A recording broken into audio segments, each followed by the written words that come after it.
देवी देवताओं का संबंध भारत के अलग अलग प्रांतों से दिखाया जाता है। प्रभु श्री राम अयोध्या नगरी में अवतरित हुए। श्री कृष्ण पवित्र मथुरा नगरी को चुना। स्वाभाविक है कि यह प्रश्न आएगा कि हिंदुओं के सभी देवी देवताओं का जन्म भारत में ही क्यों हुआ। तो साथियों, इस प्रश्न का उत्तर जानने के लिए आपको यह वीडियो अंत तक जरूर देखना होगा। मित्रों, इसे समझने के लिए कि हिंदू देवी देवता भारतवर्ष की इस पावन धरती पर ही क्यों अवतरित हुए, सबसे पहले हमें भारत के प्राचीन इतिहास पर नजर डालनी पड़ेगी, जिसका उल्लेख हमारे पौराणिक ग्रंथों में भी मिलता है।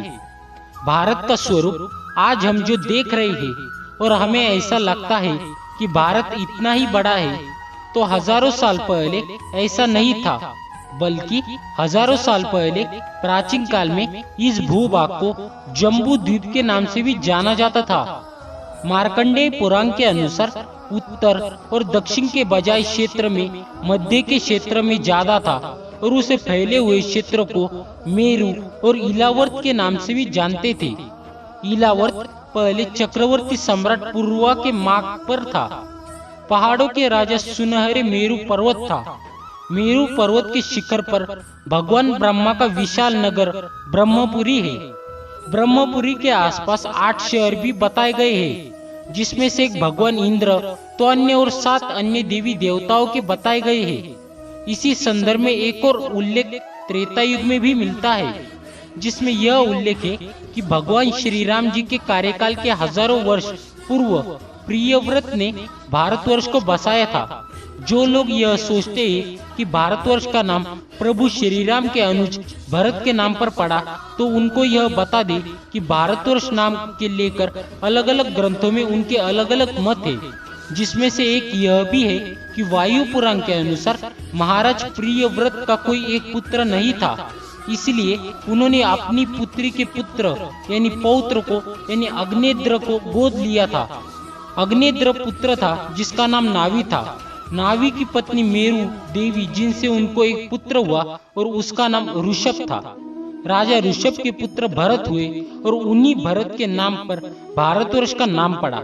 साथ ही एक और प्रचलित मत यह भी है कि पूर्ववर्ष के राजा दुष्यंत और शकुंतला के पुत्र भरत के नाम पर ही हमारे देश का नाम भारतवर्ष पड़ा, जिसे आपने भी कहीं ना कहीं सुना होगा कि आज का भारत तब के भारत से पूरी तरह से विभिन्न था।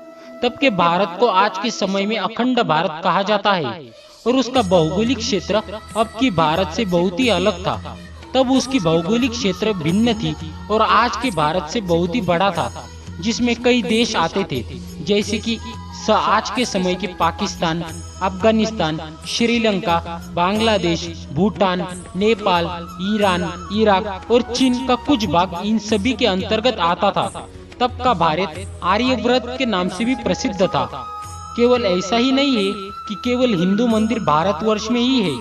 दुनिया के कई ऐसे देश हैं जहां प्राचीन मंदिर के प्रमाण मिलते हैं।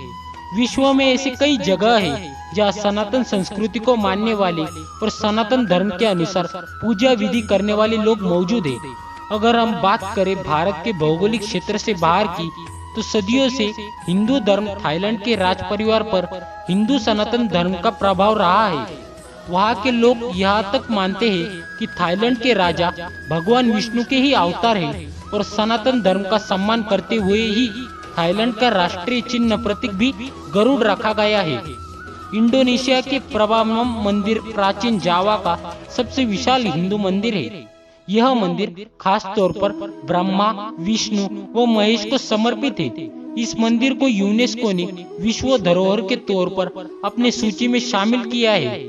मंदिर में त्रिदेवों के साथ ही उनके वाहनों को भी मध्य मिलते हैं और ऐसा माना जाता है कि इस मंदिर का निर्माण 9वीं सदी के आसपास हुआ था। इसके अलावा बाली में तमन सरस्वती मंदिर और जावा में सिंहासई मंदिर भी मौजूद है, जो इस बात का प्रमाण है कि अखंड भारत का फैलाव और उसकी संस्कृति विश्व के अलग अलग स्थानों पर भी मौजूद थी और है। साथ ही हिंदू धर्म की नींव केवल आज के भारत जो हमें दिखाते हैं केवल वही से नहीं निकलती है।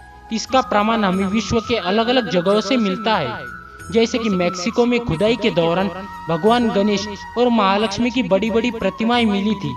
जानकार मानते हैं कि मेक्सिको शब्द संस्कृत के मक्षिका शब्द से ही आता है और मेक्सिको में ऐसे कई प्रमाण मिलते हैं जिससे यह सिद्ध होता है कि हिंदू धर्म की बात यहाँ तक भी है।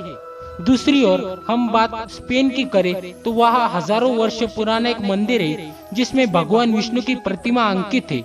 कुछ वर्ष पहले ही रूस के वालागा प्रांत में भगवान विष्णु की मूर्तियां मिली थी। इतिहासकारों के अनुसार यह मूर्तियां 7वीं से 10वीं शताब्दी के बीच की थी। यह गांव 1700 साल पहले एक प्राचीन और विशाल शहर हुआ करता था।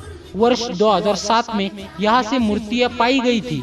साथ ही खुदाई के दौरान पदक, अंगूठियां, प्राचीन सिक्के भी मिली थी।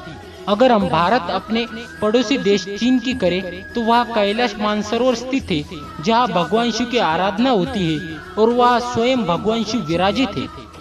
यह सभी तथ्य इस बात का जीता जागता प्रमाण है कि कभी यहाँ भी हिंदू धर्म चरम पर था। तो दोस्तों, ये वीडियो देखने के बाद हम आशा करते हैं कि आपको पता चल गया होगा कि भारत में ही सभी हिंदी देवी देवताओं का जन्म क्यों हुआ। आशा करता हूँ कि आपको हमारी आज की यह वीडियो पसंद आई होगी। यदि पसंद आई हो तो वीडियो को एक बार लाइक और शेयर कर दीजिए एवं कमेंट में लिख दीजिए जय श्री कृष्णा।